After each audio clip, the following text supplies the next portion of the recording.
Let's make Ugadi పచ్చడి. Hi friends, welcome to my channel hybrid పిల్ల. ఈరోజు నేను ఉగాది పచ్చడి ఎలా చేయాలో చూపిస్తాను.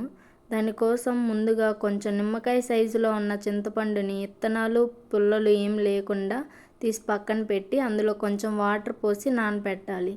దాని తర్వాత మిరియాలు కల్లుప్పు మాత్రమే తీసుకొని ఆ రెండింటిని బాగా మిక్స్ అయ్యేలాగా దంచాలి. దంచిన దాన్ని పక్కన పెట్టేసి దాని తర్వాత వగరు కోసం పిందె మామిడికాయలు తీసుకొని ఇలా చిన్న చిన్న పీసెస్గా కట్ చేసి పక్కన పెట్టుకోవాలి.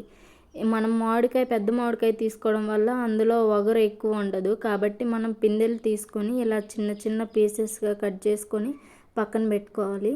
దాని తర్వాత ముందుగా నానబెట్టుకున్న చింతపండులో నుంచి రసం తీసేసి ఇలా నీట్గా పక్కన పెట్టి అందులో కొంచెం వేపపూత వేసి బాగా కలపాలి.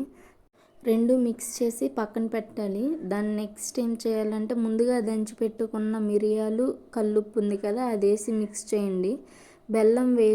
కొంచెం బెల్లం వేసి అది కరిగేంత వరకు తిప్పుతూ ఉండి బాగా బెల్లం ముక్కలుగా పొలుకులుగా లేకుండా నీళ్ళల్లో మొత్తం కరిగిపోయేదాకా బెల్లాన్ని కలదిప్పిన తర్వాత అందులో ఇంకా మనం కట్ చేసి పెట్టుకున్న మ్యాంగోస్ వేసి బాగా మిక్స్ చేయాలి. ఇలా మన ఉగాది పచ్చడి అయితే రెడీ అయింది. నేను ఫస్ట్ టైం యూట్యూబ్లో చూసి చేశాను. ఎలా వచ్చిందో అని చెప్పి భయమేసింది, కానీ బాగానే వచ్చింది. మనం చేసింది టేస్ట్ చేయడానికి ఎవరో ఒకరు కావాలి కాబట్టి మా పిన్నమ్మకి మా చెల్లికి అయితే పెట్టేశాను. వాళ్ళు బాగానే ఉందన్నారు.